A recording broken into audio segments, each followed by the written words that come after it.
Hello বন্ধুরা, সবাই কেমন আছো? আশা করছি সবাই ভালো আছো। এটা আমার হচ্ছে থাই কাঁচা বেটে একটা আম গাছ।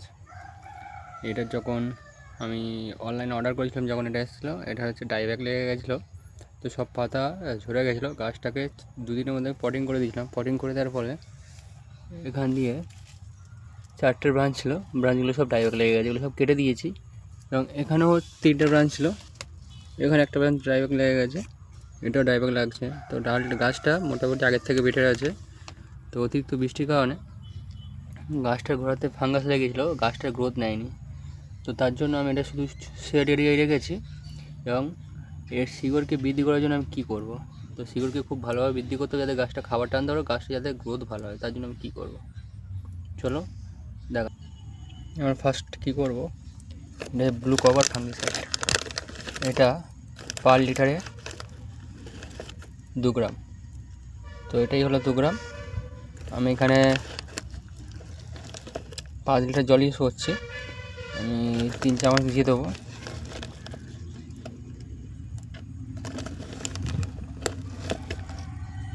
তো এটা দিলে হয়ে যাবে, আর লাগবে না। এবার হচ্ছে এটা রুডোরোপন। এটা বাজারে তোমরা কিনতে পারো কাটিং হরমোন বলে। এটাও 1 গ্রাম, এখানে যেটা আছে এটা 5 গ্রাম। এটা দিয়ে দিলাম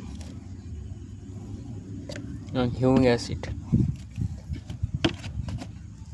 যেটাকে আমরা গাছের কালো সোনা বলি। হিউমিক অ্যাসিড 1 চামচ এখানে দিলাম, হাফ চামচই দিয়ে দিলাম।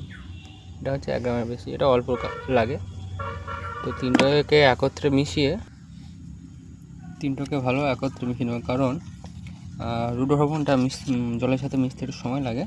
তো ভালো করে একত্রে আমরা মিশিয়ে নেবো।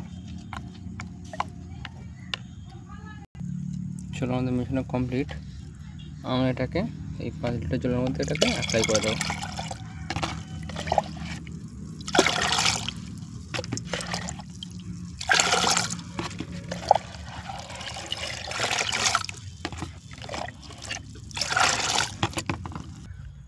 ঠিক এই মগের হাফ মগ বা 1 মগ গোলাই চলে, এই আম গাছটার গোড়ায় আমি ভালো করে দিয়ে দেবো।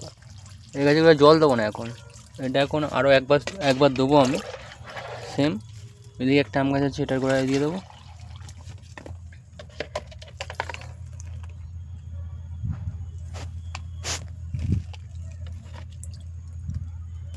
আঙুর গাছটা গোড়ায় একটু দিয়ে দিলাম। এদিকে একটা আঙুর গাছ আছে, এটার গোড়ায় দিয়ে দিলাম। একটাতে ওইটা হচ্ছে বাইকনুর। আর এখানে একটা লেবু গাছ সাইডে দিয়ে দিলাম। তো এইগুলো গাছের রুটের ট্রিটমেন্ট। গাছটার গ্রোথ কেমন হয় আপনাদেরকে নেক্সট আপডেটে দেবো। তো আশা করি সবাই ভালো থেকো। টাটা।